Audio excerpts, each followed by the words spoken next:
Yeah, I'm gonna need these for a minute.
And welcome. This is Musing Rants and Guitars, and it is Sunday evening live. This is July something. What is it, the 12th? It's pandemic. Is that what it is? Day 70. I have no idea what it is. You know, when you go to work and you're on call, and it's like, yeah, it's 5 gazillion days of March at this point, right? Because we've not noticed anything since March. It's March bazillion. That ridiculous guitar solo that you just saw in the video was performed by our special guest, Joey Tafolla, who is just amazing. Yeah. Welcome to the show. We are so honored to have you on, Joey. Thank you. You know, I talked to Joey real briefly before. We did a quick test video, and you know, I want to let him know, you know, he's not a new name. It's not a guy that I've not heard of. I remember when you were doing instrumental videos and you know, just you've been around for a long time, man. Jag Panzer, right? You know, I'm old enough to have been out in LA during that time, so that was a cool time to be out there, and you were right in the middle of it, right? Musicians Institute, that whole thing, right? Sure, yeah, those were good days. If you were a guitar player in the 80s and living in LA, it was a good day. Yeah, absolutely. That was, I remember that the strip was just ridiculous going down to the strip, man. You know, it was just packed with people down in the LA. It was crazy. So, Now, did you go to GIT? No, I didn't. I was actually a bass player when I was out in LA. Well, mostly. I turned to a guitar player because I couldn't find a guitar player that did what I was trying to do. And I was asked to be in a band as a keyboard player, and then I ended up playing guitar. So, but no, I didn't go. But I went to a couple of guys that were in my original band out there did. A guy, Scott, and we had Tim Kelly was in my band for a bit. Remember Tim Kelly from Slaughter? He was. I know he went there also. He was another ridiculous player. So, but it was an amazing time in the 80s. Now, I always wanted to go to GIT. I never could afford it. It was so expensive for a guy like me. I remember saving, and every time I'd save a little bit of money, which was only $3,000 at that time, but then I would buy a new guitar, a new amp. Never could make it. Right. So one of the most amazing things for me as a musician was for GIT to call me years after I couldn't go, after my first album or second album with Mike Varney, was to say, and for them to ask me to come to teach, and as an open counselor. And as a result of teaching as an open counselor, you get a chance to attend all the classes for free. Wow. And there you are. What's that? I said, and there you are. You just, you had the opportunity. That's awesome. That's killer. Yeah. So I not being able to read or write music, I thought, well, this is going to be tough. I just play. So, but I did open counseling for a while, from maybe 11 to 12 or 9 to 12 in the morning, something like that. And then for the rest of the day, I could go to Scott Henderson, Steve Travato, Keith Wyatt.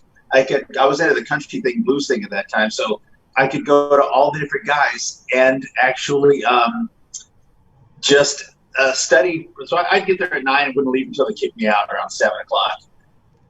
Wow, yeah, there's some just amazing teachers there at the time, right? Yeah, really. Crazy. Oh, yeah. Scott Henderson was just amazing.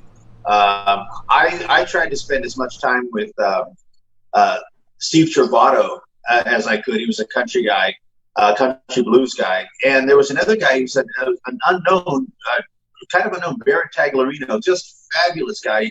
I spent a lot of time with him. He was really into the Steve Morris thing. So those were my two running down the. I remember one time there was a jokes with Scott about Scott Henderson saying like the guys were, hey man, Joey's looking for you. You better hide, duck into the teacher's lounge, because I would just be like hounding him for new stuff. Wow, very cool, very cool. The opportunity for that is amazing to spend time, especially as a peer, right? So that's an amazing time to be there for that. Oh yeah, it was really good, really good. Wow. Joey, how were you able to hook up with Mike Varney from Shrapnel Records? Yeah, how did that start? The thing with Mike Varney, it's an interesting story. I think this is kind of my recollection of what happened. I was playing with Jag Panzer, which, by the way I joined that band is, I have to tell you real quick. Yeah, take your time. Yeah, please. Back in the 80s, there was a thing called the Recycler in Los Angeles. People could post looking for a bass player, looking for a guitar player, looking for a singer. And every Thursday, you'd get that thing, and you'd look to see who was looking for a guitar player. I put an ad out that I was tired of not being in a band, had every influence I could think of, even if they weren't really an influence. Said all the right things. Cover everything. Right. So if you're in the 80s, what you always said was professional guitar player with pro gear, great attitude. Right. Great attitude. Yeah. And attitude. Yeah. Attitude. Still an attitude. Attitude. Great look, pro gear. And the bands we were looking were always with management or potential record deal, major label interest. Yeah. We're big in Japan. So I put out this ad. And this guy calls me. Oh, say it again? We're huge in Belgium. Come on, audition. Sorry. My audio is loud on this end, so you're gonna have to scream at me if you want me to. No, I'm being bad interrupting. Go ahead. No. Plus, my junior high school teacher, she told me that my voice carried so loud I should pursue a career in radio. But anyway, so I get a call from this guy who says, "Hey, I saw your ad. I have an audition with this band who's got a record out later tonight, but I can't make it, and they don't have a phone. Would you take my place?" And it was in a place called San Dimas. I'd never heard of San Dimas before, ever. And I was, where the fuck is San fucking Dimas? Yeah. I got the Thomas guide out, like, you know, there's right, because that was the only way to get around, Ben. You had to pull out the map. Yeah. Oh, yeah. The Thomas guide is the only way to get around LA, right? Yeah. Right. There was a navigator in your passenger seat telling you to turn left or turn right. Yeah, there's no such thing as GPS at the time, man. No, man, so it's crazy. I drove out there and I explained to them, hey, the guy you were expecting wasn't here. He couldn't make it. I'm here. I'm just going to play with you guys. And we hit it off, and I joined the band that night. So without that guy, and we thanked him on the Jack Panzer record too. That would have been so. During the course of Jack Panzer, Steeler was looking for a guitar player, and Mark Bright, the other guitar player, said, "Man, you should try out for that. I think you could get the job." And I called Mike. We talked. And then I called over to Ron Keel, spoke with him, and then you know what? I started thinking about it. I had a friend named Kurt James, Tad is his name. We called him Tad, and I said, you know what? Tad and I used to hang out together all day long, write 10 speaks together, and play guitar. And I said, dude, you could get this gig. You go take it. I'm with Jack Panzer. You take the Steeler gig. And I gave him the number. He called. He went down and got the gig. No kidding. That was a pretty good gig too. Yeah, and Tad and I are still friends today. I actually recommended for the Grand Bonnet gig after I left. Right. Then from that point forward, I was always sending Mike tape after tape after tape. going from like my mailbox to his trash can, probably every time he got one. I just wanted to be in spotlight for new talent. That's all I wanted. You remember that? Yeah, yeah, absolutely. Yeah. I didn't want a record deal. I wanted.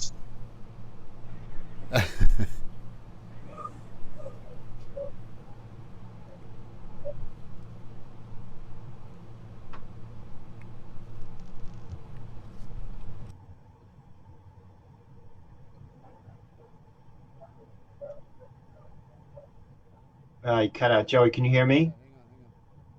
I said, was coming.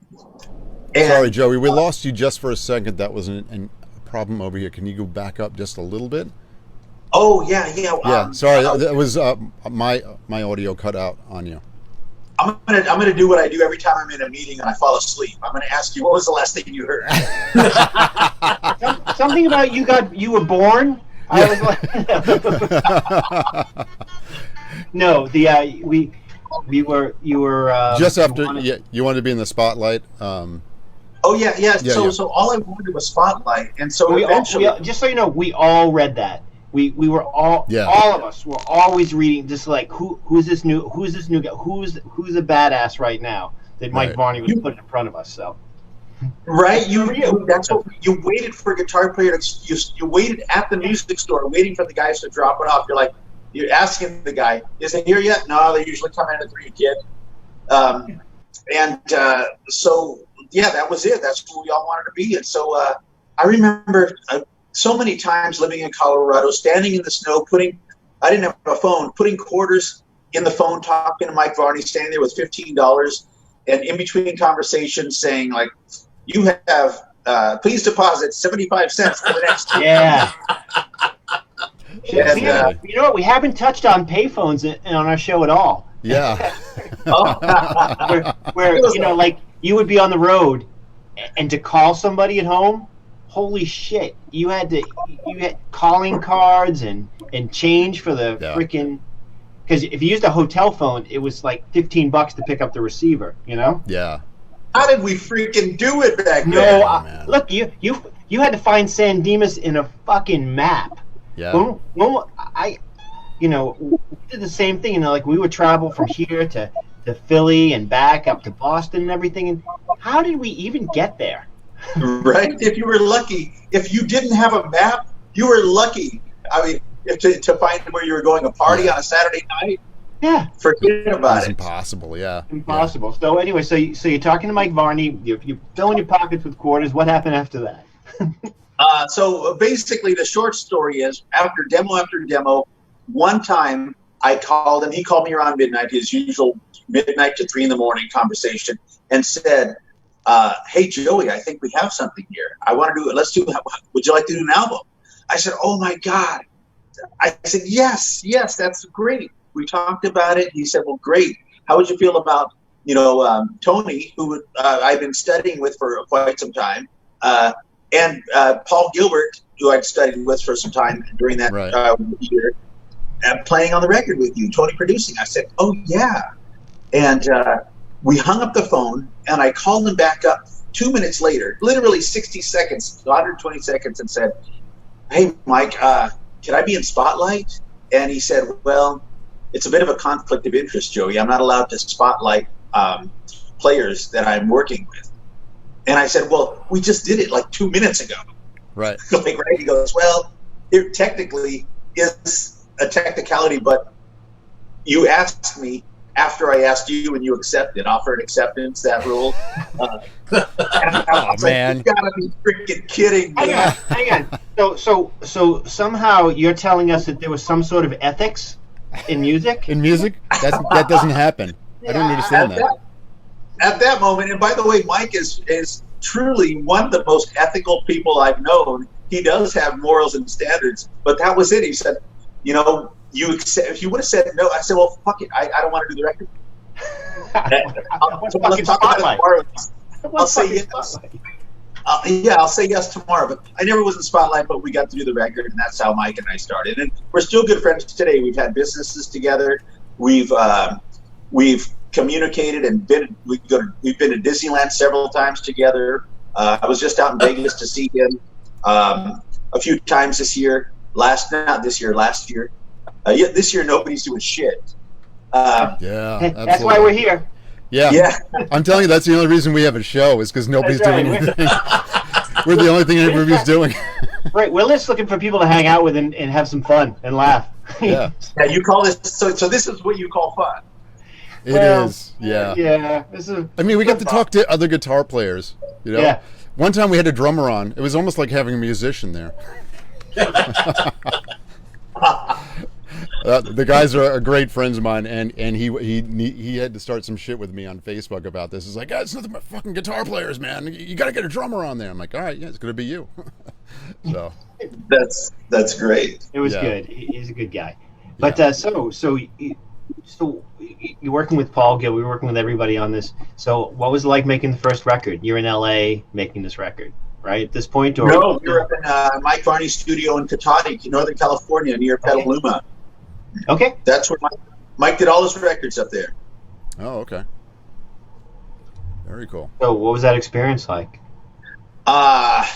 It was hell on the first record. It was my first real record like that. And man, okay, let me just tell you, Steve Fontano sitting right across the street from you, who's already worked with everybody from Shanker to Billy Sheehan to McAlpine, Tommy Aldrich, Paul Gilbert, Racer X, Yngwie, Mike Varney sitting in a seat next to him, who's worked with all those guys and more. Tony McAlpine sitting in front of you, and Paul Gilbert to the left of you. You say, okay, let's see what you got.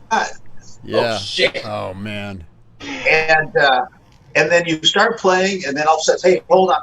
Like, I remember times doing the record when we would be doing a run. I would be doing a run on Out of the Sun, and Tony would say, let's do that again. You hit a bad note. And this was like a 30-second note run, up the neck on the scale. And Fontana looks at him and says, what are you talking about? And I said, yeah, what are you talking about? He goes, you really want me to point it out? He goes, about like bar 3, on the up there's just like a C flat. F sharp, it should have been an F. I was like, listen back, play to it. And we listen. He's like, motherfucker. No kidding. Oh my God. That guy's got to be. Wow. I never questioned him after that. But it was exciting and tough at the same time.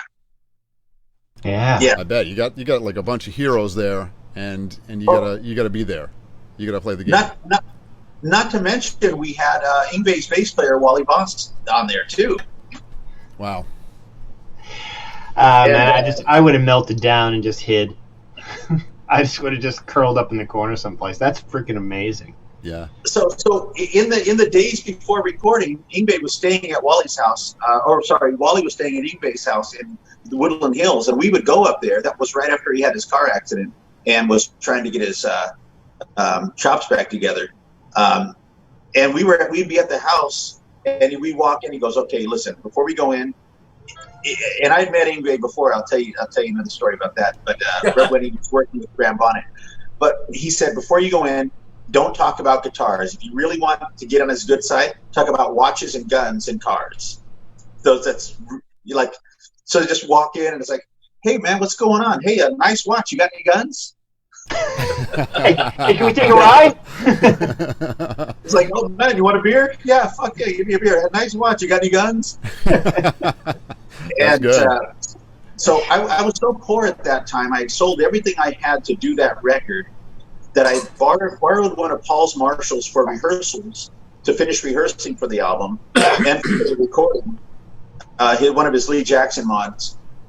And I had we were going to Yngwie's warehouse where he had all the equipment and raiding the anvil cases, the travel cases for strings and picks. So I wound up having probably like 1,000 of those white Yngwie picks that he has at that time. Really? I still find them from time to time. That. Oh man, that's awesome. That is awesome. Wow. So, I'm a huge Graham Bonnet fan, and I see you've been playing with him for a while now too, huh? I've been. How did that come about? Say that again. I said, how did the opportunity to play with Graham Bonnet come about for you? Well, let me go forward, backward. Before that, Okay. when I was 18 years old, I started a record company with a few other guys. We had a band. We found a guy to invest in us, and his name was Rocky, and his wife was Shirley. We started a record company that these guys bought us $100,000 worth of gear to start a warehouse, and then hired the record plant to come and build a studio better than their studio, hired the engineers, Rick DeLong, from the record plant to work at Rockshire, and started building out the biggest, unbelievable, money was no object. And the first band, so I started the record company with our drummer who was 17 and our drummer who was 16 and our bass player was 15. And we named it Rockshire Records after Rocky and Shirley.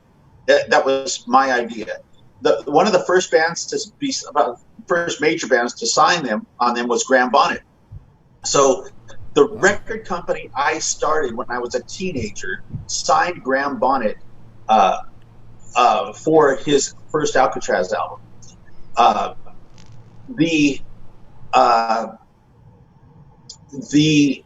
was actually got a chance to watch Yngwie and Barrymore Barlow rehearse for the first record. So I already knew what was coming. It was like that train was on the tracks and there was no way to stop it. It was just about a year and a half later before the rest of the world heard it. Right.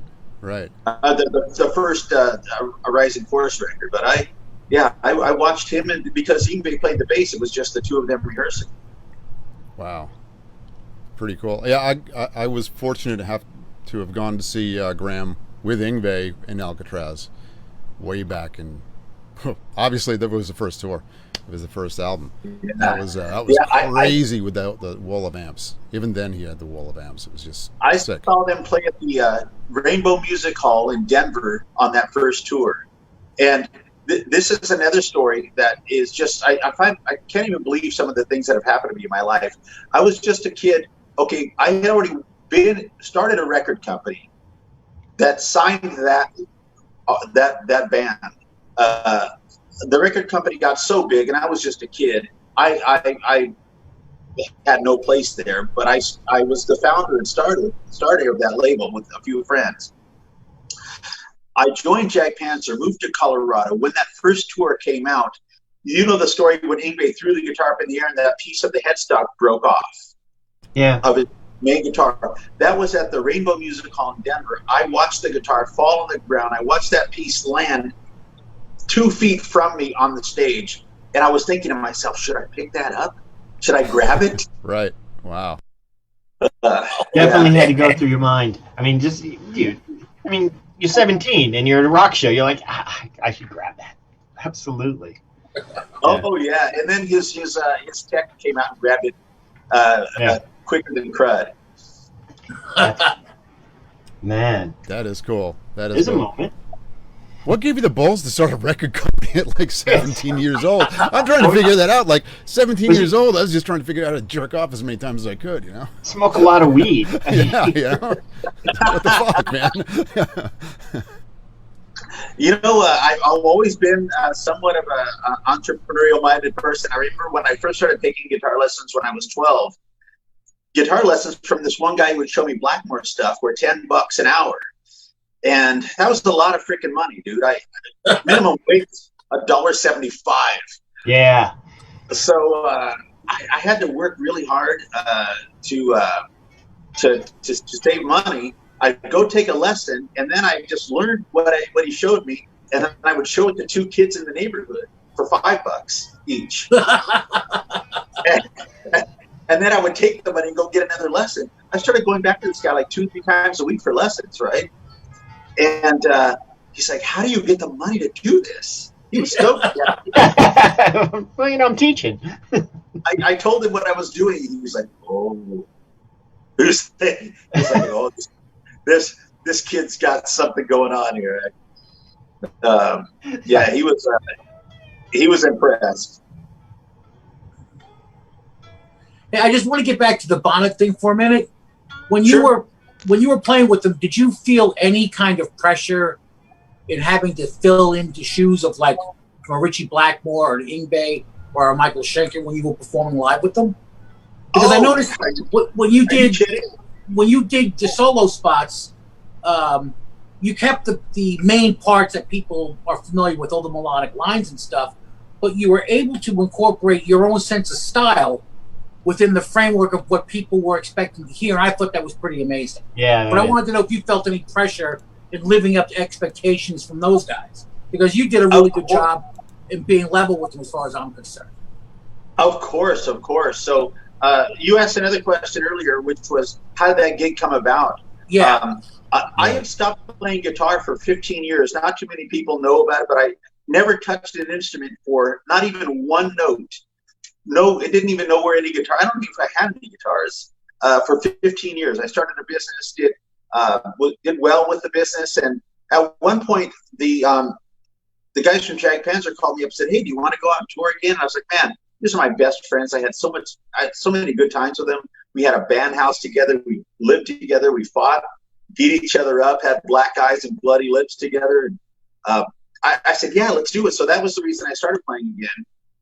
Did a Jag Panzer record, did a couple more records, and then I did a show with Graham Bonnet's manager where we were doing an AM show thing, and he was singing some Iron Maiden stuff. And I said, "Hey, I'd love to ever play with Graham sometime." Well, maybe 6-8 months later, their guitar player got stuck with some visa issues in France, I think. So they said, "Joey, we got a show coming out with next week with like 3 or 4 days with Yuli Roth out in Santa Barbara Ventura Theater." And so they said, "Do you want to do it?" And I said, "Yeah." And they gave me the list of songs. They said, how many will it take you to learn these? It was like 4 days away, 3 days away. I said, "I know them all." And I lied. I didn't know them all. But that's what I was told you were supposed to do. Just tell them you know the songs and figure it out later. So I said, "Yeah, I know them all." They said, "Great, can you rehearse tomorrow?" And I was like, "Oh shit. You know what? I have something going on Friday. Let's rehearse. No, I have something going on Thursday. Let's rehearse Friday, and the show is Saturday." So I learned all the stuff as best I could, and went and played with them Friday, and they're like, "Wow, this is great." Maybe it was the other day around. Like I rehearsed on Thursday, and then we had one more rehearsal on Friday, and the show was on Saturday. But a really short period of time. And then we were going to do the gig, and then the guitar player got back. And I said, "Look, here's the deal. I'm glad he's back." They said, "We want you to play anyway." I said, "No, the job of a sub is to be the sub. When the new guy comes back, or the real guy, the sub goes away. So I'm good, thank you. It was great." And they're like, "No, we want you to play. So I wound up playing 3 or 4 songs with them, I think, on that gig with the other guitar player. It was fun. And then about a few weeks later, I think they called me and asked me if I wanted to do the gig. So that's how that started. And wow, now the cool, answer to your question, intimidation factor, freaking crazy intimidation factor, right? Right. Is one of the better live albums ever that was really a live album was Strangers in the Night with Schenker. Yeah, one of the best, if not in the top 3. Right? The real live album. Untouchable, yeah. Yeah. And and then you have Vi, Passion and Warfare, forget about it. Ingve, Rising Force, Marching Out, Trilogy. The first Alcatraz album for me was a game changer. So I had a limited time, I think 3 weeks to learn the entire set before we went out because they were switching guitar players. And I would love to have learned everything note for note. But that's a challenge. That's a real freaking challenge. And I am my own player. Yeah, you are. You are. Yeah. So the best thing to do for me was I would advise this for any guitar player going into a similar situation is you're always going to sound better doing you. So if you're struggling with the part that doesn't sound right, do you. It's if you can copy what the other guy does, great, because that's what the fans want to hear. But if you can't do it, or there's it's just not sounding like it's played with conviction. That's the thing.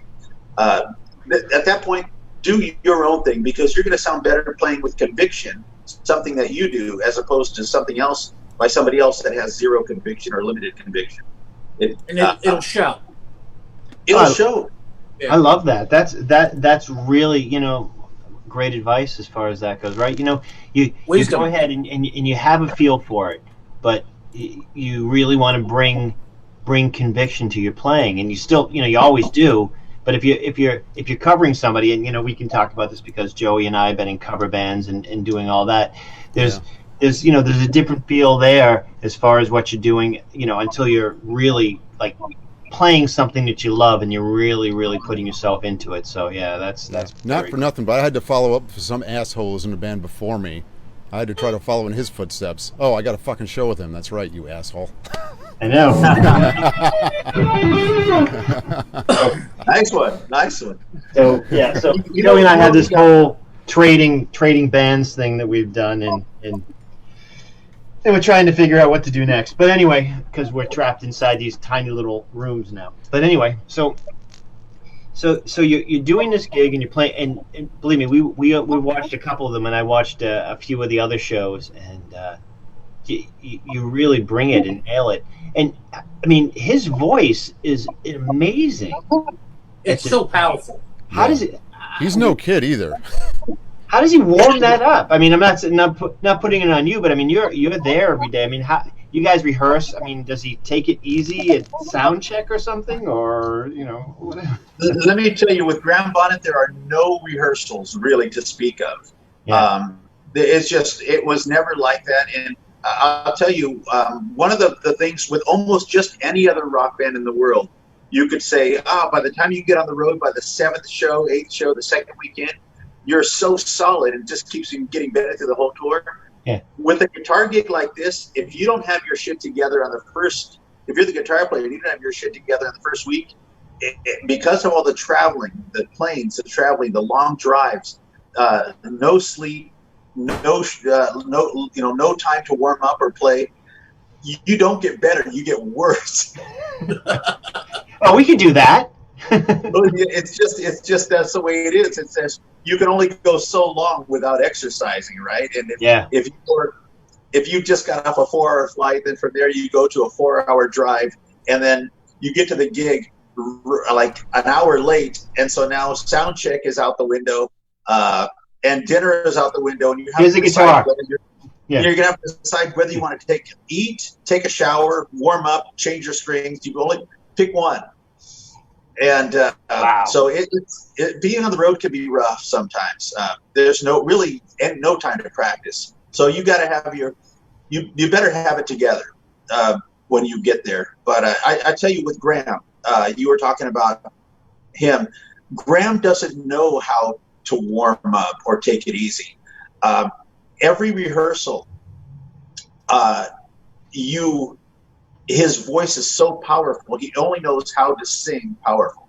To his credit, I remember times when we were standing, he was singing, and I play loud. People say that I play too loud. Yeah. Well, actually, at one gig we did at the Ventura Theater, the very first gig, I asked the sound man, "Can you give me a little bit? Can you? What did I say? Can you give me a little bit more guitar in the mains and the monitor?" He said, I don't have you. I said, "No, can you give me a little bit more of something?" He goes, "I don't even have you in the mains. That's how fucking loud you are." Yeah. We've all heard that at one time. Yeah, we've been told that. We've been cursed at by soundmen. Oh yeah. What do they know? What do they know? Fucking assholes, right? It's fucking tone. Yeah. It doesn't work until it gets to 7. You don't understand. Yeah. Right? They Absolutely don't true. understand. An amplifier doesn't sound good till it's really pushing something, right? You got to push the power tubes, man. Oh, Bogner used to tell me when I borrowed for my plastic CD, I borrowed an amp from Bogner, which was the same one that Steve Vai used for his Fire Garden CD. Okay. And Bogner Reinhold hotwired it for the red channel, and I used it. I said I need an amp for my CD. He said, take that one, and I said okay. And I said, what's with this? He goes, oh, I think that was one I used for Steve Vai.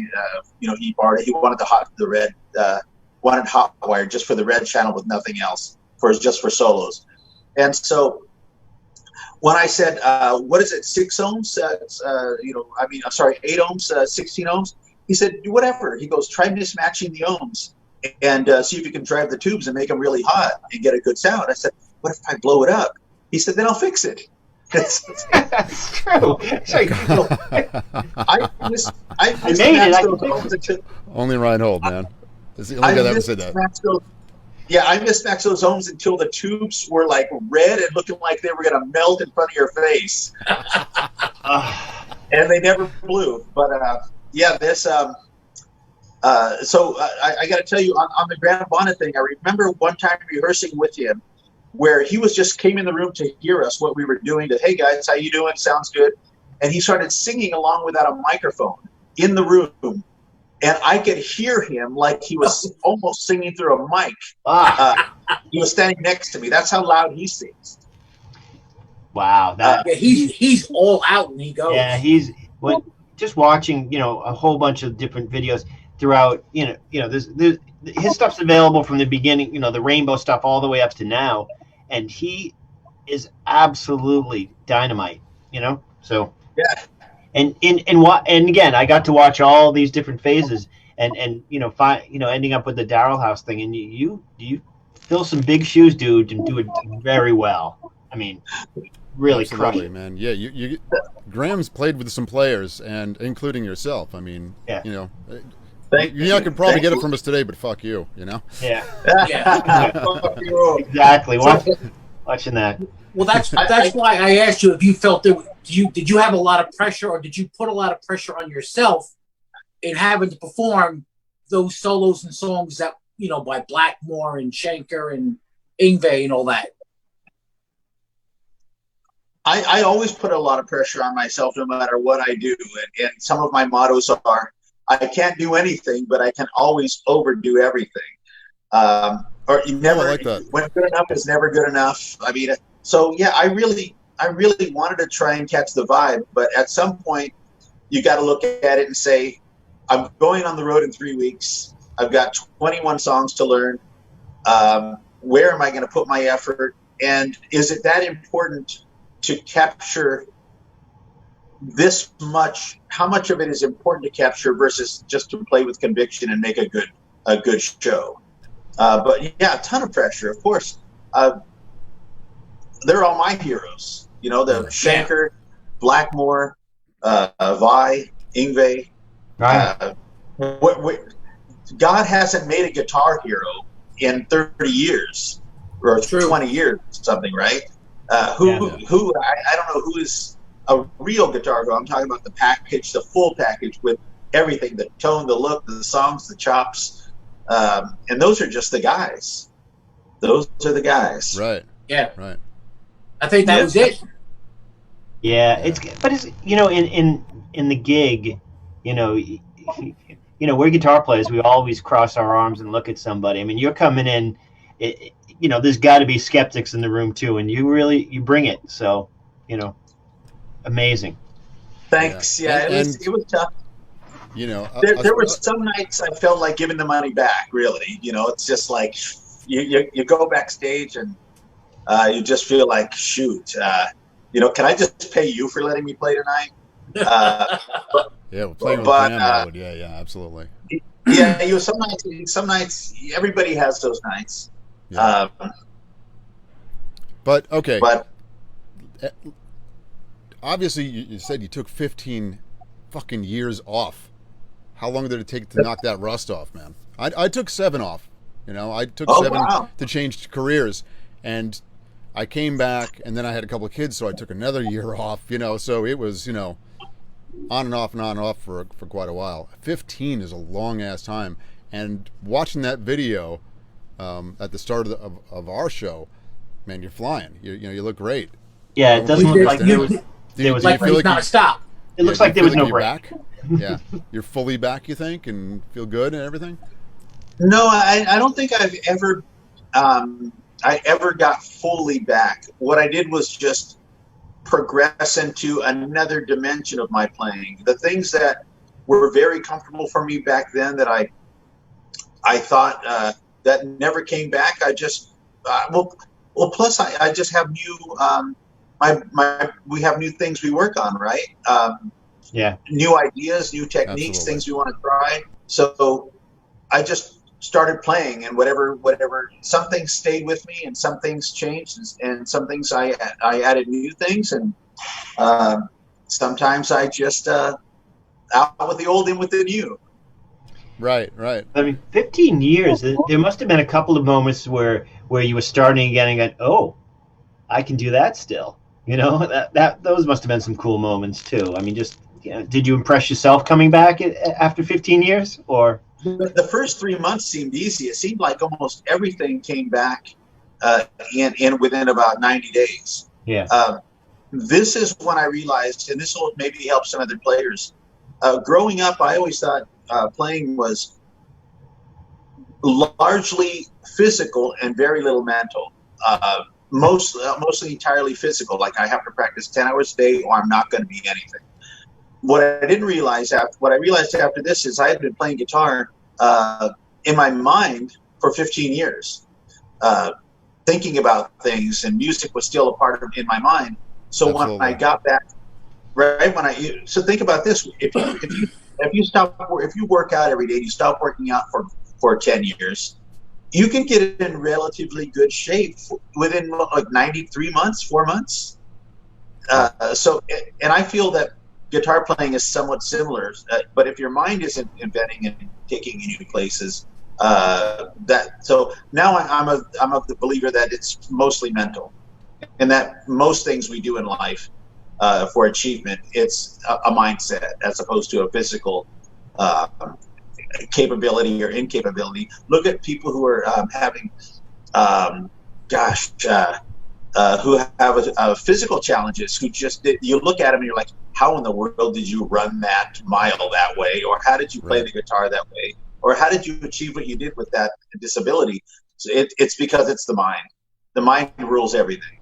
It's fascinating. One of the first times I realized that, and as odd as it seems, was seeing the movie Amadeus. I was always a hack guitar player. And, I did the 10 hours a day, hours and hours of just, exercise and riffs and things like that.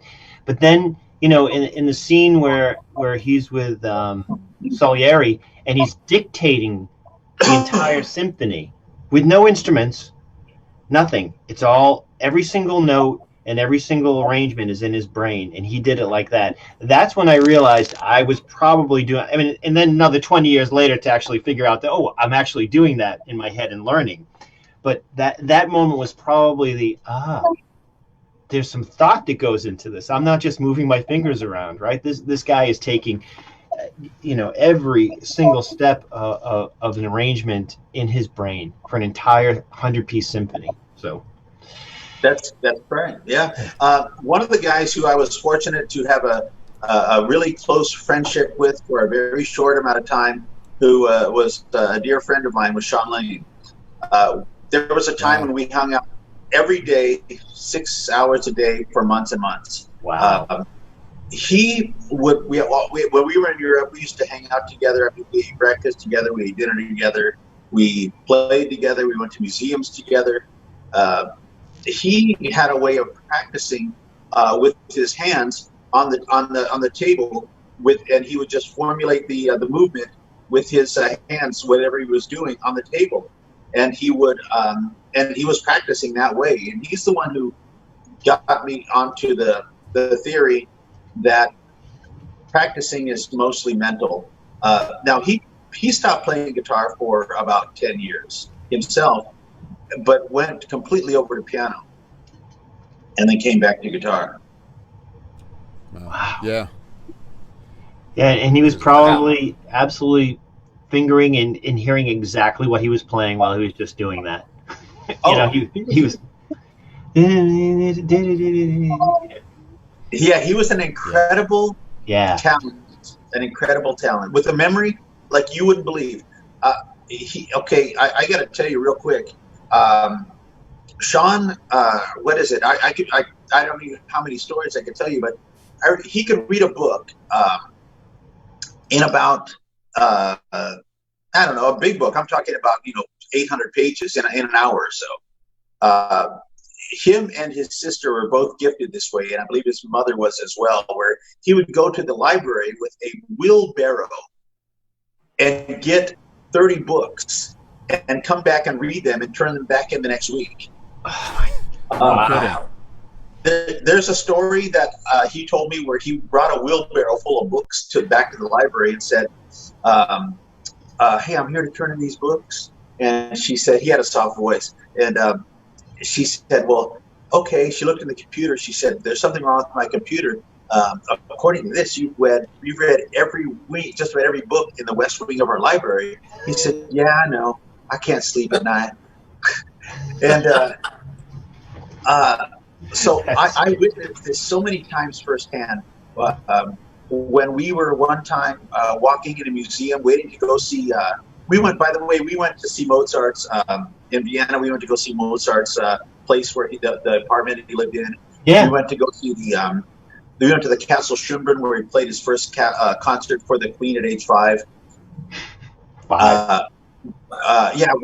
saw, we were in the lobby waiting to do the tour of the castle, and he read the book of the whole, like a big book on that you could get while we were waiting to skim through it.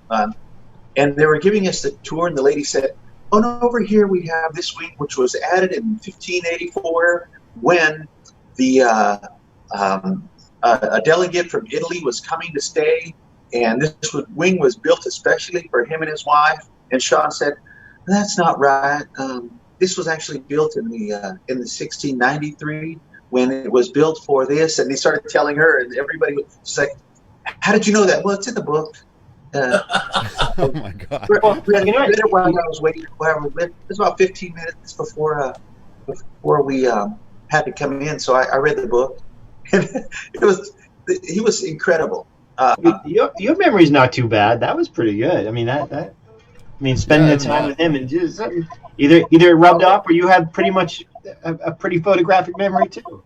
Well, he left quite an impression on me as a person and as a friend and a musician. So I just remember those times. They were good times. Cool, very cool, great story. Thank you. Yeah. But yeah, to spend the time, spend the time with another musician who's extreme caliber and going to visit Mozart. That great moment. I have some pictures with Sean. We actually went one day to the place for Mozart, Beethoven, and is it Bach? All three of them are the grave sites, and their statues, their monuments are within 5 feet of each other. So wow. I have pictures, fond memories of us doing that, and so many things. We lived in Vienna together for about, I don't know, like 3 or 4 months. We had our separate apartments, of course, but I remember the first day that we got there. I was in Vienna before him. He said, I need to get some books. Can we go to the train station and get some books? I need to read tonight. And I was like, fuck, dude, I'm trying to practice. And so I took him to the train station. We got about $35, $40 worth of magazines and books to read, and came back to my place around like 4 o'clock. Around 5:30, he said, Joey, I got to get out of here. I've read every one of those books 3 times, and CNN just keeps reporting the same thing every minute. I need to. He was the kind of guy who had to have a constant input of information into his head every waking moment of his life. Wow, that's crazy, man. Otherwise, he would have to start drinking. So it's like, fuck you, the train station. That's the problem with the rest of us, right? Just the drinking part. Yeah. It was a Sunday night. There was no place to get a book anywhere after that. Oh my God. We wound up drinking. Well, you're in Vienna. Yeah. Yeah. Wow. So tell me what are you playing? What gear are you playing out of right now? Like, what are you playing for guitar and amps and stuff? Well, I'm always a Strat kind of a guy. That was my deal. Strat's body styles. I played Carvins most of my career, but the past few years since I started playing again, I've been playing ESPs. So my main guitar is the ESP EC1000. Okay. Yeah. And I'm always a Marshall guy. That's where I live. But if you can't take a Marshall with you on the road, I use two things that are pretty good, consistent amplifiers that you can beat up and take around without worrying about if they're going to not work. Right. And that's the so the EC1000. I have a couple of those from ESP, and they're stock. I use the pickups are the whatever they issue in there is the DiMarzio reissues of the PAFs, the really low output pickups. Okay. Really super low. Yeah, I'd rather drive the amp. Let the amp drive. We're DiMarzio guys too. So. Yeah. Yep. There's a lot of great pickups out there, but you know what? I can go and get a replacement DiMarzio in 5 minutes. I'm really a Duncan guy, but when I started playing, these pickups fit the guitar perfectly. Low output, vintage PAF reissues. So it's like, gosh. But I tell you, there's nothing like a mahogany body, mahogany neck, set neck like the old Epiphones that Paul Gilbert used to play. Right. Those are snappy. The SGs are snappy. That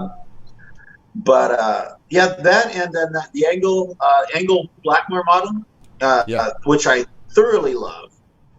And that comes with EL34s, and but mine has 6550s in it, which changes the whole gig. Absolutely, big change in sound there. Yeah, I have one Marshall with 6550s and one with the EL34s, and they are two different animals. Right. Yeah. Well, Joey, what was the difference for you between Marshalls and then switching over to the Angles? What was the difference that you liked about it? Well, I love the Marshall tone, and they're all just a little bit different. So when you find the right one, don't ever sell that one because you'll never get that one back again. Yeah. But the thing about the Marshalls I really love is they breathe a little. They breathe a lot, and it seems like every boutique amp, whether it's Friedman, Bogner, Engel, whoever they are, when they try to do their Marshall sound, they're always Mesa Boogie. They're always just a little bit too tight and don't breathe. And, true. Very true. And so, the way I play with a ton of mids, then it's like you're naked in the wind. Every note is heard. They cut through like a knife, but if you're not on point, you hear everything, whether it's good or bad. Yeah, absolutely. Bogner told me before. I mean, because such a good friend, he said, "Look, if you want it to breathe more, he just does whatever. You take it in, drop it off, go get a taco, and come back, and it's the way you want it." But I like the Marshalls because they breathe. They're unique, and the older Transformers, they seem to resonate better with me. But the Angle with the 6550s, that really works. Anything with big tubes. When I was gives you some great headroom. The 6550s. You can really. Man. It's work. It's a little bit of work with those too. But you got a lot of headroom, and again, you can tell with your sound that it cuts right through like that. So. Oh yeah, and I use a lot of people like the vintage greenback. They like the 25s, the vintage 30s. Yeah. I can't stand those speakers. Which ones do you use? I use 65 waters. Okay. And everybody on the show has actually been pushing the 65s so far. That's true. That's true. Isn't it? Jimmy said that last week too, right? Yep. Yeah. Andy, Wayne 65s. Wayne Finley, who plays with Shanker, used to play with Shanker for decades. I think he still does. He's a keyboard guitar player. He you might want to have him on the show. He'd tell you some great Shanker stories. He told me Shanker's setup was really similar to mine in when I started running my rig down with him, which is I like the 65 watts. He said he does too. I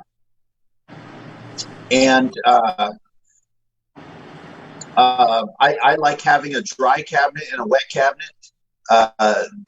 He does as well.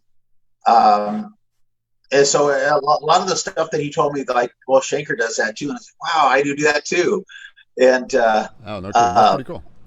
But yeah, 65 watts. Paul Gilbert back in first Razor X days, I remember he was always about the 65 watters. And that's because when you have those 100 watt amps with 6550s and you put them through 65 watt speakers and put them on 10, when you give that string a good thwacking, just muting the strings but hitting it, you get that big resonance, and it'll move that way. Absolutely. Very cool. Very cool. Using any effects or anything right now? I've never been an effects guy. The only effects that I've used, which typically I laugh, is a tuner. A guitar chord is my major effect. Right. But to the extent that I use effects, it's only what the gig requires. So if the gig doesn't require anything, like if you want to try and get certain sounds by certain people, you might need a flange. You might need two delays for different settings. But if it's just me doing my thing, I'm going to have a chorus, which is there on all the time, but just enough to give it some depth, and more in the depth range, a little bit of the swirl. Right. I'm going to have a delay, but it's not in the spacious delay that you might think. It's more of a quick slap back, so it almost sounds like you're in a small room with a quick reverb bounce back. Cool. Yep. And some kind of overdrive right in front of the amp, and set in a stock amp, or turn my gain down and use the overdrive instead. So right now the Maxon overdrive, Maxon, that's the one that I've been using on a lot of records this year. I've done probably 6 or 7 different appearances on records in the last year. And when I sent them out to friends, like Michael Sweet, I sent him some stuff the other day. And he's like, "What are you using for your tone?" And I just told him, dude, a guitar. And then I said, and the Maxon over. That's the ticket right there. Right. Just, yeah. Is that the 808, the green one? Fudge. They have all of theirs are green, right? Yeah, They might be. They might be. They have 3 of them, and I don't know which one it is. I should have pulled it out. I mean, I can run and go get it. But, yeah, it's all right. Very cool. But it's a really good one. A friend of mine let me borrow it, and I just told him I'm sorry. I can't give it back. Yeah, so we've all lost them that way. Yeah, we know that. Yeah, yeah. I said he said you can get another one. You can buy. I said no, it's this one. Yeah, it has to be this one. Yeah, we're all exactly like that. It's Tommy and I have each other's equipment all the time. Yeah, and it's like no, it's this one. Yeah. Yeah. Are you sure? Yeah. Yeah. I did that with an amp. Like I was amp shopping I got this beautiful top hat, and I went in this boutique place, and I dimed the thing and was playing. John Abercrombie's in the other room doing a clinic, but I'm in here just blasting away, and everybody's like, "Could you stop?" And I go, "I want this amp," and he goes, "Okay, I'll go get you one from the back." I'm going, "No, just this one. I'm taking this now." So So it's exactly like that. It can't be that one that I just bought. You can go buy one. It's not this one. I need this one. Need that one, yeah. So I'll tell you the quick 2 stories on that. The guy who I bought the Bogner from was Brian, the owner of Top Hat. And he bought it so that he could take it apart to figure out what Bogner was doing, but could never fucked it up and couldn't put it back together. So he sent it to get fixed. Well, just send it back to Reinhardt and he'll just go, I'll fix it. And that's when Reinhardt said, hey, just offer him like $1,200 and I'll fix it right now. That's a good story. And then the other thing is that's how I got my Angle. I went to the Angle showroom and I tried out a bunch of amps, and I said this is the one, and they said okay, we'll go get one. I said no, it has to be that one. And he said that's a used one. It's our floor model. It's from the showroom. Why not a brand new one? I said no, it has to be that one. It's exactly what I did. I go, people have been trying this. I don't say good. Means it's broken in already. I'm taking this one. Yeah. I have the same thing with the guitars. I mean, obviously, you try that guitar, that's the one you want. But I don't like my guitars to be too pretty looking. You know, they got to be beat up because I'm going to end up. I don't mean to not take care of them, but I'm move around live, so I hit shit. You know, I'm going to bump into shit. You know, I'm not going to polish my guitar. I'm going to beat the shit out of it. You know, it's a tool for me. You know, it's a tool. You know, it's a tool, man. So don't give me that PRS with a 10 top because I'll just fuck it up. I get them. They're beautiful. I've had a couple, and I'm like, I can't play this. It's too fucking nice. I'm gonna hurt this thing, and someone's gonna be. I'm never gonna. So when I heard the word tool, I thought that was the cue for the two of you to start in on each other right now. He is a tool. I don't know what this is. Just dicks. Yeah. Thank you. Thanks for lobbing us that softball. Bunch of dicks here. He just can't wait to get off. Like, these guys are assholes. I have fucking work to do. Why are these guys doing this? Oh man! I got to tell you, I dated a girl for some time who used to hear me on the phone all the time, and much like we're doing now, talking about nothing, and she just could never understand. Like, you just sit on the phone and talk with your friends for hours about nothing. You don't even say anything. That's meaningful. Look, I'll sit here and compare curly chords. I like this one better than this one. First off, the curl is a little bit better. It's a little bit tighter here. This is good. I like the sound. But this one's got a little bit longer. There's a little different sound. People like, you're it's like, hey, look. See, this model ever ready. That's the one you want. Yeah. So, people are like, what are you talking about? You could even start talking about some guys like Eric Johnson can hear the difference between 9 volts and 7.5 volts. Right? And he goes exactly. That's nuts. When he wants it, he goes. Yeah. He goes. Ooh, that's 8.4. I'm getting there. I heard he has a tester where his tech will test each battery, wear them down until they're about 7.5, and then save dozens of those that are ready to go at 7. Throw them in. Oh my god! I absolutely. That's crazy. Yeah. He's and just those shitty gray chords. Like, remember the ones you got from Sears? Yeah. He has some of those that he uses because he likes them. Well, let me tell you my theory on that. The vintage sound that everybody is after, that vintage sound from the 60s, the Hendrix tone or whatever it is you're looking for, what people don't understand, and a lot of amp makers don't understand, is that vintage sound was created by the lack of technology. So think about how good cables are now. Oh, yeah. Back then, cables did not have the high-end output. They dulled your sound. So that starts from the cable that goes from your amp to your head, and then the cables that went from your guitar to your amp. And if you want to get somewhat of that sound, part of it is the shitty cable. Yeah, you got to dumb it down.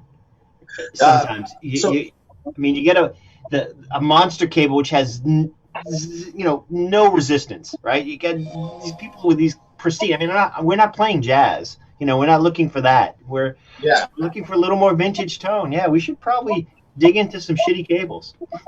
Right. Yeah, and they're always fun when you lose your signal in the middle of the gig and you have to run and shake. You kicking your pedal board. I have a friend I caught on a live video in Italy. He was playing a gig, and I talked to his keyboard player, and he said, man, he didn't rehearse for the gig. He was out with his girlfriend for 2 weeks. He came in unprepared. He was missing notes, missing solos. We watched a video together where he was screwing up on a solo and then turned his volume knob real fast and was doing this and going like, there's no sound. Went back to his amp to turn knobs and was screaming like this and waving his hands. And after the solo was done, he took a chord and put his volume knob back on. And was like, oh yeah, there it is. You know what he should have done is hit the roadie, because that's what I like to do. Oh my God. Yeah, Tommy's done that. Yeah, with a can of fingeries, just wing it at him. That'll teach him every time. So I have a friend who worked at Guitar Center for the longest time, and his job was in his own mind, was to find the best cable and why cables are the way they are. He took probably, he's told me, 30, 40, 50 cables, anything from Monster, Mogami, down to the cheapest, Rapco, whatever it is that there are, recorded the same part in the studio over 30 times with each cable and A-B'd them for 2 weeks. His wife thought he was crazy. Wow. Until he figured out what he thought cables meant to him. Yeah. Wow. Obsessive compulsive to a new level. Yeah. Yeah. I love that. Yeah. But I was the beneficiary of that knowledge that he transferred to me on what he found. Wow. Did guys, do you have a different sound on Joey all of a sudden? Yeah, I do. Yeah, Joey, Like it dropped out a little. yeah, your mic got really tinny all of a sudden. You're still in your phone, right? I still am. Maybe my battery. Are we good? Oh yeah, maybe it is. We can hear you. It just got kind of thin sounding. Oh.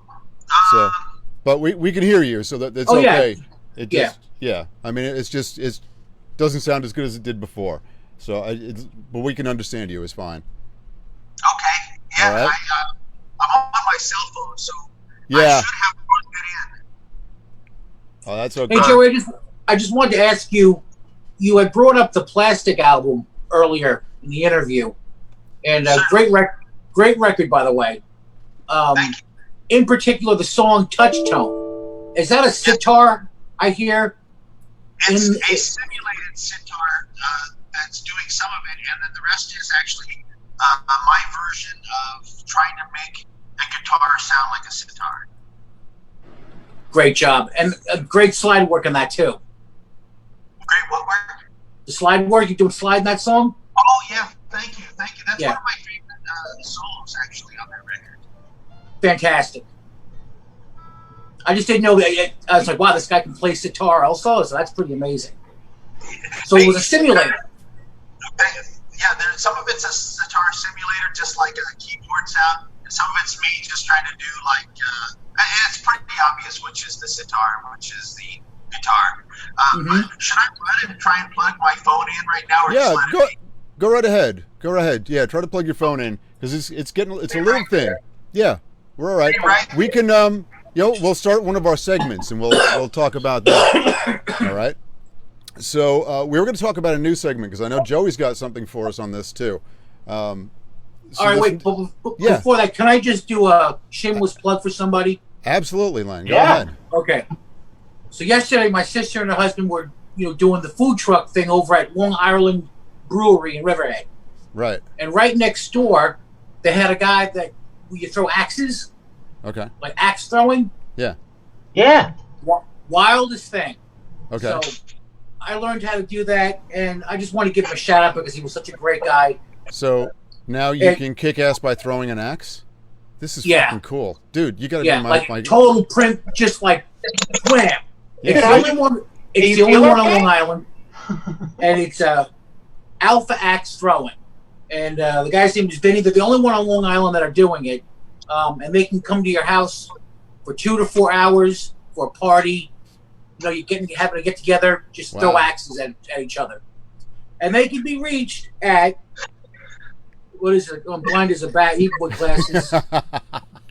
AlphaX.com, and they're all over social media. So I just want to say thank you very much for turning me on to that.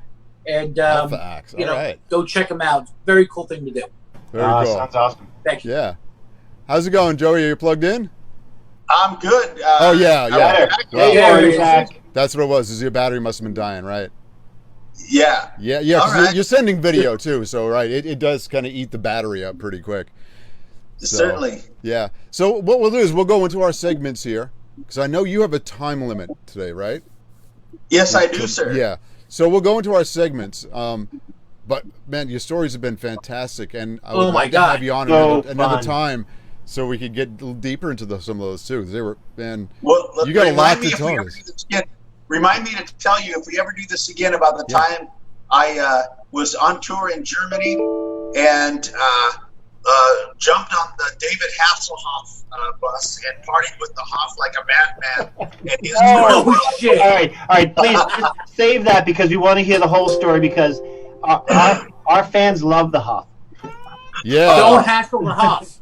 Yeah, I'll just tell you, I'm not going to tell the story, but we like met the way we were drinking at a bar with John Entwistle, and John Entwistle was talking to a girl next to us in Frankfurt, Germany, and he said, "You know what my favorite? You know what my best pickup line is?" And she said, "What?" He goes, "Hi, I'm John Entwistle of the Who." And so we can't use that. So yeah, that's right. And then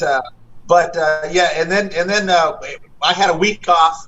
David and I drank that night, like till I don't know what. So he's like, "Man, you should come on the road with us." And he had this big, huge production. They were just in Germany, had a week off. I was like, "Why the fuck not?" Oh man! Look, man, if David Hasselhoff asks you to do something, you do it. That guy is 17 feet tall. He's huge. Oh, is he really? All right. We'll save that for another time. All right, because that'll be fun. That'll be cool. That'll be cool. So we're gonna do. We're adding on a segment this week. We're not gonna do. We usually like on our segments we ask all the guys on the panel and then our guests something. We're only gonna do one of the panelists because we will run out of this topic quickly if we do this every week. Or we'll just start giving away stuff. Yeah. So this is like the thing that got away. Okay. So as a musician, we've all been in that time where we had another piece of gear that you really wanted, and so you get rid of something either way too cheap, or you traded for something, or you just sold something you didn't think you'd want later, or whatever. And it happens to all of us, you know. Or you needed cocaine, you know, and you got rid of something. Always a necessity. Yeah, I mean, sometimes it just comes down to that. Yeah, sometimes that's the more important thing, you know, at the time. So I'm gonna. Yeah, so I'm going to ask Tommy this week. Tommy, tell me that piece of gear that got away that one time, and what the fuck happened. All right, so here's what really started this. I've been purging, right? Because been in the house, for 15 years, 16 years, and we're purging shit. So I found a box with a whole bunch of pictures, but then there was a Floyd Rose box in there. It's here somewhere. Anyway. So I go, what the fuck do I have a Floyd Rose box for? I open it, and it's every receipt from like 1980 until like 1990 of shit that I bought, and things and trade-ins, everything. I kept everything. I don't know how the hell I did this, but anyway. So the one thing that stuck out, and there were good Marshalls and bad Marshalls and bad choices and good choices, but the worst choice I did, Hamer. Used to be pretty much a custom shop, right? I mean, they were small, they did stuff. I got for $650 brand new, a KK Downing Vector, which was their single pickup. It was red, flame top, a Kahler. It was a beautiful guitar. One pickup, it sounded like heaven. And, you know, I played it for a couple of years, and it was my main guitar, and I really liked it. And then I needed a PA head. So I took the thing to Sam Ash and traded that for a shitty PA head. Never to be seen again. Anytime I find these things on Reverb, they're $3,000 to $5,000 in not good shape. Yeah. And I will never get another one of these. And it was a great guitar, and that I miss. Even if I wouldn't be playing, you know, a V or anything like that, it was just beautiful. So right. I miss that. That's the piece. So now I just have these crappy guitars. Yeah. So all right. So we're gonna ask our guest this week. All right. So Joey, you told me a little earlier you had one. So tell me that piece that you lost. Without a doubt, this is the most ridiculous thing I've done in my life. My mother and father were musicians, and when they were in their teens, they recorded a one-hit wonder that went number one in the charts and stayed there for 3 weeks called Angel Baby in the 60s. And Dick Clark, American Bandstand, touring with the Stones when they were still in high school, the whole deal. My dad had a 57 Telly that had been in the case since then, all the way up until I started playing guitar, like in the 70s, right? And he said, I'm going to give this to you, son. And it was just kind of old, and he said, but we're going to repaint it ourselves. And it was going to be my first electric guitar, because I had been playing acoustic. And we tried painting it every day and working on it for like a month, it seemed like. And then one day we both stood back when it was finished and looked at it like, oh no, it didn't. We fucked it up. And so he took it completely restored by a guy named Dale Fortune, who did restoration of Fender musical instruments. And it restored it back to original 57 Telly. It was my main guitar. I've got pictures of me playing it. And then Eddie Van Halen comes out, and I want something with a whammy bar. And I traded that for a DiMarzio body and a DiMarzio neck with a frickin' one DiMarzio pickup in the back. Probably like what cost the guy like probably frickin' $350 to make, all in. And you traded that? Oh, see, I traded my dad. I feel better now. Yeah. My dad had this. Yeah, who would want a 57 Telly? I mean, you know. Yeah. Well, back then it just wasn't cool. It was a Telly. Absolutely. Oh my God. Yeah. It's amazing how the Telly was so out of favor, especially with the guys that were into metal and stuff. Like I didn't get a Telly until I was, you know, probably 40, you know, right? 45, you know, and that's you know, I have a stack of Tellys. I love them, you know. It's amazing. My mentor lent me a 72 that I was using, and he had put a P90 in the neck and a pickup from a Melody Maker in the bridge, and it was just a great guitar. It was, and I had to give it back to him, you know, after a couple of years. Man, that was a great Telly. Right. He probably still has it. He's got 8,000 other guitars too, so I should probably just go there. Yeah. Okay, guys, I know time is limited and I've got to run, but I got to tell you the one that got away and then came back. Okay, sure. Okay, real quick. Circa 1992, I'm doing all kinds of clinics around Europe. I'm out of the country 250 days out of the year. I'm never home. A friend of mine calls me up and says, hey, man, I want a Carvin. You want to trade a Les Paul for a Carvin? I said, I've never been a Les Paul guy, but a friend I've known for my whole life, since kids, teenagers, and bands, and still today. He comes over to my house, and he says, hey, he starts playing one of my Carvins, just playing my main green one in the instructional video, and that was my main guitar. Yeah. And he said, and he goes, check this Les Paul out. Firewood for just the biggest piece of grunt you've ever touched in your life. And I said, dude, this guitar sucks. He goes, man, I love this guitar. And I said, oh, Jim, this guitar is the worst. And he looked at me. He just went down. He goes, "Oh man." He just wanted a carbon so bad. I said, "Dude, here, have my guitar. Take it." I gave him my main guitar. He goes, "What, really?" I said, "Take that Les Paul with you. Just take them both." I said, "But you got to give me a ride to the airport because I got to leave to go back to the LAX train. I got to leave in like 30 minutes." He goes, 30 minutes? How are you going to get there? I said, "I was going to call a cab." He said, "You'd never make it. Let me give you a ride." And so I gave him that. I just grabbed another guitar off the shelf, my dark green one. Mm-hmm. And that was going to be my new guitar I was going to tour with. I didn't care. I gave him that guitar. He was happy. And then we're on the way to the airport, and I said, "Hey, dude, can I borrow $20? He goes, "You're going to Europe without any money in your pocket?" I said, "Well, when I get there, they're going to pick me up from the airport, but I need $20 just to take a taxi from Frankfurt or the train over to France, and then I'll be fine." He goes, "Here's $100. So 15 years later, the guy calls me up and says, "Hey, man, give me your address. I want to send you something." And about 4 days later, my green guitar arrived back. Oh, no kidding. Wow. So, yeah, you sent him the $100 back? Thanks for the 100. I should have. I should have. Oh, that's great. All right, so let's run through the Do you have time for the other two segments real quick, or do you have to run? What time is it, guys? What time is it? 5:38? 5:38 for you. Yeah, okay, good. I got a couple more minutes. Okay. Well, we'll go through the gear of the week real quick, okay? Matter of fact, we'll have you do the two segments real quick, and you can... Can you guys see that? Yeah, yes, we Mr. can. Jimmy. Mr. Jimmy. I want to give a shout out to my buddy, Mr. Jimmy Sakurai. He does his show, Mr. Jimmy. Awesome. Nice. He does an incredible Zeppelin tribute. Frankie Banali plays drums on it. Oh, right.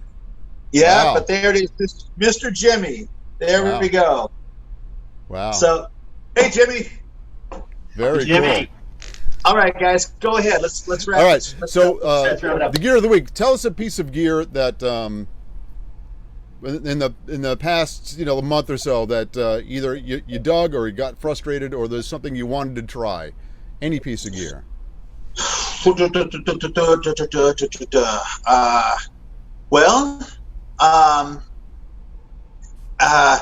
tried to find a freaking good foot pedal harmonizer to create harmonies with Graham and with other people, and still tried a while back. I could never find a freaking one that sounded freaking worth a shit. Right. But oh my God, did I say fuck? Yeah, it's okay. Yeah, we've been saying fuck all day, so we're good. No, that wasn't the first fuck. Yeah. Oh. Yeah, we give a lot of fucks around here. Yeah, that's what happens. A little bit of Mr. Jimmy. So we have no impressions of monetizing this ever. Yeah. Okay, good. So I just want to say, probably the piece of gear that still resonates with me, that is the one. I got to tell you, it's the Maxon Overdrive. That thing has changed. I love my amps, but putting that in front of my amps, my Bogner, my Engel, has just given me so much bite. It's just incredible. Right. So I'm a little bit of a mid boost there, right? My big find for the year, for the awesome. 2 years. Yeah. Awesome. All right. So I'll tell you what we're gonna do. We will come back for us because I know Joey's gonna have to leave. So we're gonna do the fuck you section. We'll do us first, so you don't feel uncomfortable. So you get the idea. The fuck you section is. I'm going to take us off so just Joey's. There we go.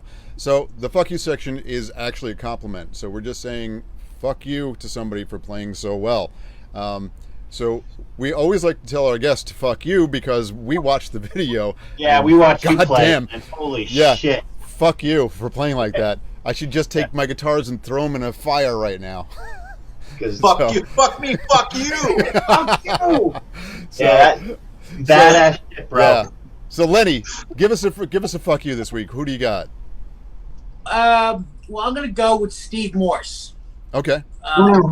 Just listening to him all week, and I mean, it's like with him, you get like the kitchen sink. He just throws everything out there, and it's his timing. It's his little jazzlets. It's the country picking. The guy's just fantastic, and I've been a fan of his since I think the first Night of the Living Dregs album, which I think came out in 82, 83. Right. And the guy, all the way up to now with Deep Purple, is just stunning. Overall, just you never know what you're going to get with him. So absolutely, he gets my FU. He gets the fuck of the you. week. Yeah. All right, Tommy, who do you got? Well, you know what? I keep pulling up these people who I don't know who the fuck is in the band, but I've been listening to this band called Weed Pecker, and this is like this stoner fuzz rock, and it's melodic, and but really just fills the headphones. It's beautiful noise, and there's clean sounds in there too that they'll swing in and swing out. There's sometimes vocals, like these weird harmony things that they do, but it's a heavy band, but it's just cool groove. So it's Weed Pecker. I think they're European. I need to look into it a little bit more, but I've been listening to those guys all week. So awesome. Fuck them. Very good. Hope they don't come to America. Yeah, definitely. I'll go real quick. I had talked to Joey about this before. One of those, the guys that does a little bit of everything. I think I've already given him a fuck you a few times. Dave Menichetti. Fuck that guy. Fucking Dave. Yeah. Really fuck melodic. Him. That man, his vibrato is fucking sick. His singing is ridiculous. And I saw him just a few months ago, and wow, the band he has with him is still great guys, man. All those guys, and very nice, So, all right, Joey, we're gonna put you on the spot. So, okay. Does it have to be? It's like playing that one game. Does it have to be someone living, or someone? It can be somebody dead. Yeah, it doesn't matter. Can it be somebody who is today, but in the past, played in the past, referenced in the past, or does it be current? It can be anything you want. Whoever. We can say fuck you to Mozart. Doesn't matter. Yeah. Can it be more than one person? Yeah, sure. Yeah, I went with the band. Yeah. Okay. Frank Marino. Fuck you. Oh, he. Mahogany Rush. Fuck you. Fuck him. God. Yeah. Dude, okay, the reason I'm saying that is because I loved Frank Marino as a kid. Me too. In the 70s, Mahogany Rush, forget about it. Oh. Fuck. And then I hadn't heard anything from Frank Marino in years and years and years and years. Of just like 6 months ago or something, I saw a live video of his, and I was like, and it was a recent one, and I was like, are you freaking kidding me? Like, better than ever. Better than ever. He was already, like when we were kids, he was already a monster. He just, I remember the first time I heard it was the California Jam live record. It was the first time I had heard of him, and you got that because Ted Nugent's on and everything, and all those people growing up, but all of a sudden, that sound and what that guy was doing, you were just like, holy shit. Man, I got to tell you, he was playing the SG. I saw him on with SG. His sound was bitey, just angry, aggressive. The bends were aggressive. The fiery licks. It was just insane. So Frank Marino. He's still on fire. Yeah, absolutely. Michael Schenker, you too. Yeah. Absolutely. Joey, thank you so much for coming on. It was such a blast to have you. Dude, thank you. Pleasure. It was an honor, my friend. Yeah. I know we just hit the beginning of some of those stories, but wow, thank you so much. Yeah, would love to have you back. Yeah. Anytime, guys. Anytime. It was my pleasure. Thank you. Got it. So much. I'm gonna end the stream, so we're gonna say goodbye to everybody. Subscribe, people. Click the bell. Do all that stuff. Subscribe. I'm doing it right now. That's right. He's like, absolutely. Thank you. Okay, so.